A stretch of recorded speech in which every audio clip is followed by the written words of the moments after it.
Craig Locicero in the house. I know him from Spiral Arms because I wrote the liner notes. Yes, he did. Forbidden. Colorful. And I know you from NAMM, year over year. We know him from NAMM. Craig's a Bay Area shredder. We're going to ask him this one question. If you could go back through the history of rock and roll and play one guitar that belonged to an artist, alive or dead, connected to the music or a song or an era, if you could hold that guitar and play it, which guitar would it be? That is such an amazing question. I literally flipped through the Rolodex as you were telling me this. I'm like, is it Tony Iommi's, one of his old SGs? Is it Glenn Tipton and one of his maybe Telecasters? I mean, there's so many iconic. They're only, and you know this because your book. They're only iconic after someone makes them iconic by what they play on them, right? Otherwise, they're pieces of wood that have strings and electronics. The ghost doesn't arrive until the riff has been written, I mean, that is such an incredibly, Jimmy Page's Les Paul, or what would it be? If I were just throwing around those ones right there, I really was enamored, and I never really had a true Telecaster, but it would probably be because of a riff guy.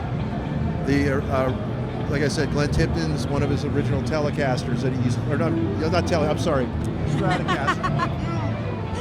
Jason, you had your interview. We're being hijacked. Hijacked by Jason. He is my dear son. I love this guy. Jason Slater. Jason had a good answer yesterday. Well, so he already came through. Oh yeah, so we talked. There's one piece of music. I didn't mean Stratocaster. I meant Stratocaster. I said Tele. I meant Strat. And but what anyway. riff? What song has been immortalized for you? With that, I really don't know what he played in the studio versus what he played live, but many Judas Priest songs over the years, like Beyond the Realms of Death or Victim of Changes or something like that. But I don't know what he was playing when he recorded. Like I couldn't tell you because he played Strats, he played SGs a lot. Then he switched to Hamer years after that, which I photographed his Hamer. Yeah, a couple of his You photographed, the first book, right? Right. Yeah, of course. So it's changed a lot over the years. But I mean, I guess if I'm doing that, I'm going to go back to Tony Iommi and one of his SGs. I just photographed the Monkey SG. Oh, wow. That he recorded the first Black Sabbath albums with. Yeah. Like what did he play Iron Man on? I want to feel that one. Yeah. I mean, that's such a great question. I didn't expect that. What makes a guitar immortal? The song, the player, a confluence of all these things. What makes an immortal guitar? You just said it, the confluence of all of them. Because like I said, otherwise it's just a pretty guitar. Even an ugly guitar becomes immortal once you associate it with something like the riff, the iconic riff, and as a wise person said to me once, it's all in the hands. It's all in the hands. You could have 15 people lined up and only one's going to sound like that guy. Or that gal, for that matter. So yeah, it's the magic is. It's very cosmic.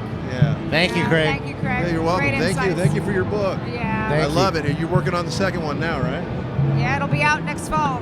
Awesome. Well, 2021. I will be one to have that book.